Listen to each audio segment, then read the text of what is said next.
श्री स्वामी समर्थ सगळ्यांना, जय सियाराम। तर आज गुरुवार स्पेशल मेनू बघू शकताय तुम्ही।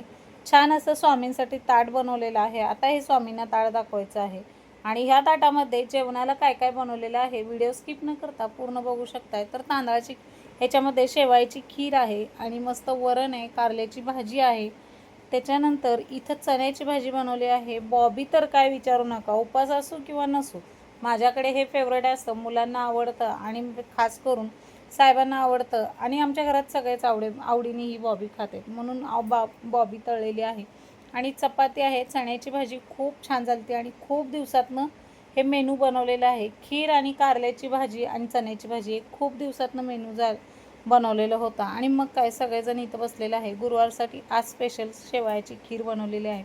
ही शेवयाची खीर छान अशी तांदूळ म्हणजे शेवया भाजलेल्या आहेत आणि एकदम बारीक अशी आहे आणि ही शेंगदाण्याच्या कुटातली आपलं घरचं काळा मसाला टाकून कारल्याची भाजी आणि हे घरी तूप बनवलेलं होतं आणि बॉबी तर तुम्ही बघू शकता अगदी परात भरलेली आहे आणि लेकीचं काम चालू आहे की पटापटा तोंडात घालायचं आणि मग काय एकत्र जेवणाची मजाच वेगळी असते। मग आम्ही संध्याकाळी एकत्रच जेवतो कारण दिवसभर कुणीच नसतं, मुलं घरी एकटे असते, आम्ही दोघं पण कामाला जातो, त्यामुळं मुलं त्यांच्या वेळेनुसार जेवण करून घेतात आणि आम्ही बाहेर कामानिमित्त कामावरच जेवतो। कधी कधी साहेब डबा नेतात, कधी नाही नेत, तर ते कधी दिवसभर उपाशीच असतात, कधी डबा दिला तरी जेवत नाहीत।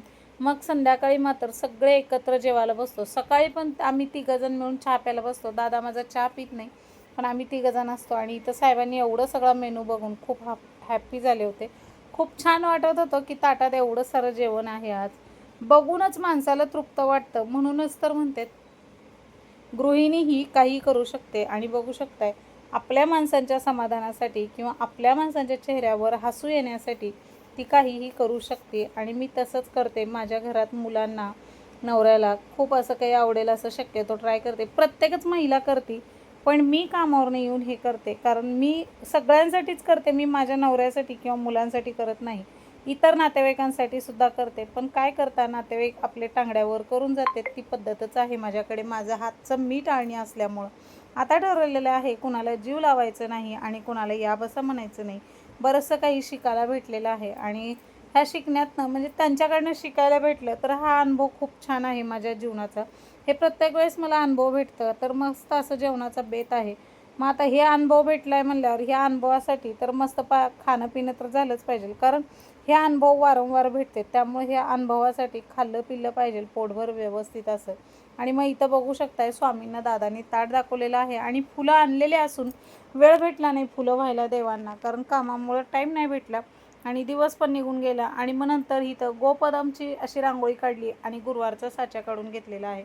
छान असं दादांनी ताट दाखवलं, खूप छान वाटत होतं। खाली रांगोळीपाशी हे ताट आहे ना आणि त्याला खूप आवडलं, म्हणे खूप छान झालेलं आहे मम्मा, तर रांगोळी छान दिसते। तर चला भेटू पुढच्या व्हिडिओमध्ये। श्री स्वामी समर्थ सगळ्यांना।